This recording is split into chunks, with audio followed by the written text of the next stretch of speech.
श्री कृष्ण कहते हैं कि गुजरा हुआ वक्त कभी लौट कर नहीं आता और तब हमारे पास पछताने के सिवाय और कुछ नहीं रहता।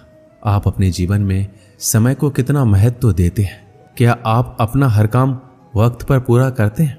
लोग अक्सर कहते हैं क्या करें, समय ही नहीं मिलता, लेकिन समय का सदुपयोग करने वाले ऐसा कभी नहीं कहते। हम सभी के पास एक दिन में 24 घंटे का ही समय होता है।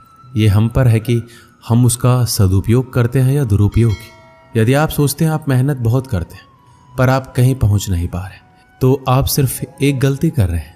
आप मेहनत बहुत करते हैं पर आपके मन में हार जाने का डर है और ये डर आपको जकड़ रखा है।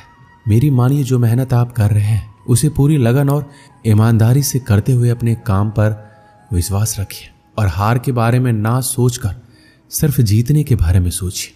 समय बहुत कीमती है, लेकिन हमें यह बिल्कुल मुफ्त मिलता है।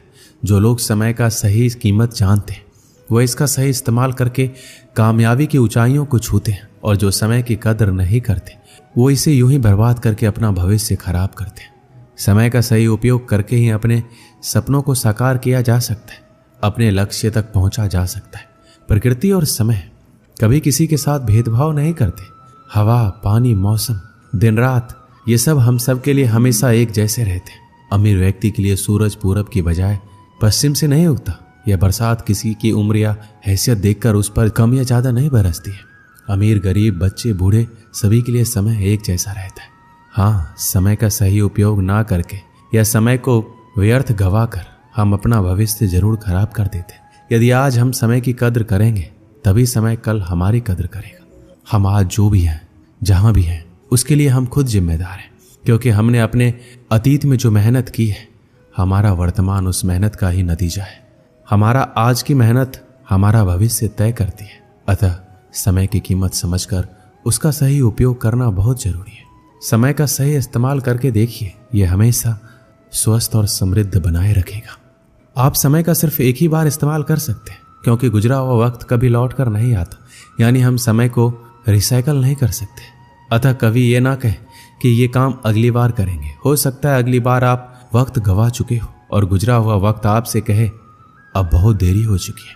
यदि आप किसी को वाकई कुछ देना चाहते हैं तो उसे अपना वक्त दीजिए, क्योंकि साथ गुजारा हुआ वक्त अपने साथ खूबसूरत यादें सजा लेता है।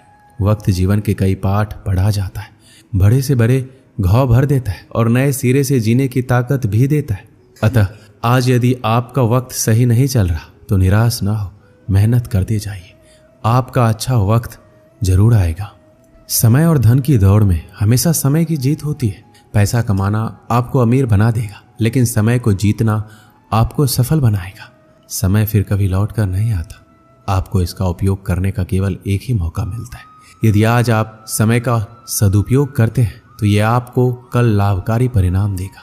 समय बहुत कीमती है और इसे अच्छे कर्मों में खर्च करने की जरूरत है। समय के मूल्य को समझना महत्वपूर्ण है, क्योंकि ये बदलता रहता है। समय फिर कभी किसी के जीवन में एक जैसा नहीं हो सकता। जो व्यक्ति समय के महत्व को जानता है, उसका सम्मान करता है, वह चतुर और बुद्धिमान माना जाता है। वह व्यक्ति अपने जीवन में सभी सफलता प्राप्त करने वाला होता है। श्री कृष्ण कहते हैं हमें समय का महत्व तब पता चलता है जब हमारे पास वास्तव में इसकी कमी होती है। एक छात्र परीक्षा देते समय प्रत्येक मिनट के मूल्य को महसूस कर सकता है। नौकरी चाहने वाले को समय की कीमत महसूस होती है जब उसे कुछ मिनट देर से आने के लिए खारिज कर दिया जाता है। एक सामान्य परिवार समय के मूल्य को महसूस कर सकता है जब उनका अति आवश्यक वाहन कुछ मिनटों के लिए छूट जाता है। समय की शक्ति के आगे कोई नहीं टिक सकता। समय अमीर को गरीब और गरीब को अमीर बदलने में सक्षम है। यह एक खुश व्यक्ति को रोने के लिए या रोने वाले व्यक्ति को कुछ ही सेकंड में खुश बना सकता है। समय इतना शक्तिशाली होता है, हम उसे देख नहीं सकते, लेकिन समय के सामने उपस्थित परिस्थितियां हमें बहुत कुछ देखने पर मजबूर कर देती है। समय पृथ्वी पर सबसे कीमती वस्तु है। इसकी तुलना किसी से भी नहीं की जा सकती। इस संसार में सब कुछ समय पर निर्भर करता है। समय से पहले कुछ भी नहीं होता है। यदि हमारे पास समय नहीं है तो हमारे पास कुछ भी नहीं। समय की बर्बादी हमें और हमारे भविष्य को बर्बाद करती है। ये समय ही है जो हमें धन, खुशी प्रदान करता है। हमें अपने समय का कुछ उपयोगी कामों को करके करना चाहिए। इस संसार में सब कुछ समय के अनुसार बदलता है, क्योंकि समय से कुछ भी स्वतंत्र नहीं है। हमें कठिन परिश्रम करने का आनंद लेना चाहिए और कभी भी अपने अच्छी आदतों को बाद में करने के लिए नहीं टालना चाहिए। खोया हुआ धन पुनः अर्जित किया जा सकता है, खोए हुए वैभव पुनः प्राप्त किए जा सकते हैं। उचित चिकित्सा या संयम के बल पर खोए हुए स्वास्थ्य को फिर से बहाल किया जा सकता है। अभ्यास के द्वारा भूली गई विद्या को भी पुनः पाई जा सकती है, किंतु समय को एक बार खोने के बाद फिर से पाना संभव नहीं है, क्योंकि यह निरंतर गतिशील है। शरीर को स्वस्थ बनाने के लिए समय पर सोना, समय पर उठना और भोजन, व्यायाम तथा अन्य कार्यों को सुनिश्चित ढंग से समय पर करना आवश्यक है। धन दौलत को आप जमा करके रख सकते हैं, किंतु समय को नहीं। परिश्रमी व्यक्ति के पास कभी समय का अभाव नहीं होता, जबकि आलसी और कामचोर व्यक्तियों का जीवन परिनिंदा, निरुद्देश्य भ्रमण आदि निरर्थक कार्यों में बीतता है। आलस्य का परित्याग करके समय का सदुपयोग करने वाले व्यक्ति ही साहित्य के रचयिता, राष्ट्र नेता, महान वैज्ञानिक एवं कलाकार बन पाते हैं। धैर्य करना दुनिया के सामने रोने से कहीं बेहतर है। लोग कहते हैं कि दर्द बताने से कम होता है, मगर यहाँ जिसे भी अपनी दर्द बताओ वही मजे लेता है।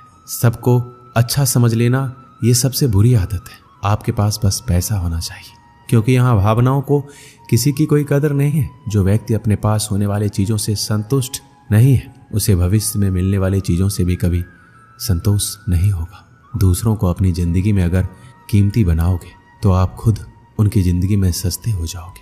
आप अपनी सेल्फ रिस्पेक्ट जितना गिराओगे, लोग आपको उतना ही मजबूर करेंगे। बुरा वक्त आपको कमजोर नहीं, सफल बनाता है। बस यही फर्क है कि हम उस बुरे वक्त में इसे कैसे हैंडल करते हैं। एक समय की बात है, जंगल में रहने वाला कालिया नाम का एक गीदड़ भूख से तड़पता हुआ खाने की तलाश में शहर आ पहुंचा। उसके शहर में पहुंचते ही कुत्ते उस पर भौंकना शुरू कर दिए, और यही नहीं, शहर के आवारा कुत्ते उसे घेर कर नोचने लगे। कुत्तों के डर से कालिया जान बचाकर भागा। भागते भागते जो भी दरवाजा पहला मिला उसमें घुस गया। जिसमें वह गीदड़ घुसा था वह एक धोबी का मकान था। आंगन में एक बड़ी कढ़ाई में धोबी नील घोलकर नीला पानी बनाया हुआ था। कढ़ाई नीले पानी से पूरी तरह से भरी हुई थी। जब गीदड़ डरा हुआ मकान के अंदर घुसा तो डर से भागते हुए नीले पानी से भरी हुई कढ़ाई में जा गिरा। वहां से निकला तो उसका रंग ही बदल गया था। वह बिल्कुल नीले रंग का हो गया था। नीले रंग में रंगा हुआ कालिया जब जंगल में पहुंचा तो जंगल में रहने वाले सभी जानवर उसे देखकर आश्चर्य में पड़ गए, क्योंकि उन्होंने आज तक इस रंग का जानवर नहीं देखा था। उसे विचित्र जीव समझकर शेर, बाघ और चीते भी डर डर के जंगल से भागने लगे। सबने सोचा, ना जाने ये विचित्र जीव कितना ताकतवर होगा, उससे डरने में ही हमारी भलाई है। जब कालिया ने सभी जानवरों को जंगल से डरकर भागते हुए देखा तो उसने उन्हें बुलाकर बोला, तुम मुझसे क्यों डर रहे हो? मैं तुम्हारी सुरक्षा के लिए आया हूँ। त्रिलोक के राजा ब्रह्मा ने आज ही मुझे बुलाकर कहा था, आजकल चौपाइयों का कोई राजा नहीं है, सिंह और मृगादि सब राजाहीन है। आज मैं तुम्हें उनका राजा बनाकर भेजता हूँ। तू वहां जाकर सबकी रक्षा कर, इसलिए मैं यहाँ आया हूँ। मेरी छत्र छाया में सब आनंद से रहेंगे। मेरा नाम मान सिंह राजा है। यह सुनकर शेर, बाघ आदि पशुओं ने कालिया नाम के गीदड़ को अपना राजा मान लिया और बोले, स्वामी, हम आपके दास हैं, आज्ञा पालक हैं। आज से हम सब आपकी आज्ञा का पालन करेंगे। कालिया ने राजा बनने के बाद शेर को अपना प्रधानमंत्री बनाया, बाघ को नगर रक्षक और भेड़िए को संतरी बनाया। अपने अमित्य गिदड़ों को जंगलों से बाहर निकाल दिया। उसने बात भी नहीं की। वो जानता था बात करूंगा तो मेरी पोल खुल जाएगी। मैं एक गीदड़ हूं। उसके राज्य में शेर आदि छोटे छोटे जानवरों को मारकर कालिया को भेंट किया करते थे। कालिया उनमें से कुछ भाग खाकर शेष अपने नौकरों चाकरों में बांट देता था। कुछ दिन उसका राज्य शांति से चलता रहा, लेकिन एक दिन बड़ा अनर्थ हो गया। उस दिन कालिया को दूर से गीदड़ों की किलकारियां सुनाई दी। उन्हें सुनकर कालिया का रोम रोम खिल उठा। खुशी में पागल होकर वह भी किलकारियां मारने लगा। शेर, बाघ आदि पशुओं ने जब उसकी किलकारियां सुनी तो वह हैरान रह गए कि यह कालिया ब्रह्मा का दूत नहीं बल्कि नीले रंग में रंगा मामूली गीदड़ है। अपनी मूर्खता पर लज्जा से सिर झुकाकर आपस में सलाह करने लगे, इस गीदड़ ने तो हमें मूर्ख बनाया, इसे इसका दंड दो, इसे मार डालो। कालिया ने शेर, बाघ आदि की बात सुन ली। वह भी हैरान रह गया कि उसकी पोल खुल गई। अब जान बचाना भी कठिन है, इसलिए वह वहां से भागा, किंतु शेर के पंजे से भागकर कहां जाता। एक ही छलांग में शेर ने उस ढोंगी गीदड़ को मौत के घाट उतार दिया। इस कहानी से हमें यही शिक्षा मिलती है कि जो अपनों को नीचा दिखाकर परायों को अपनाता है उसका आज नहीं तो कल निश्चित ही विनाश होता है।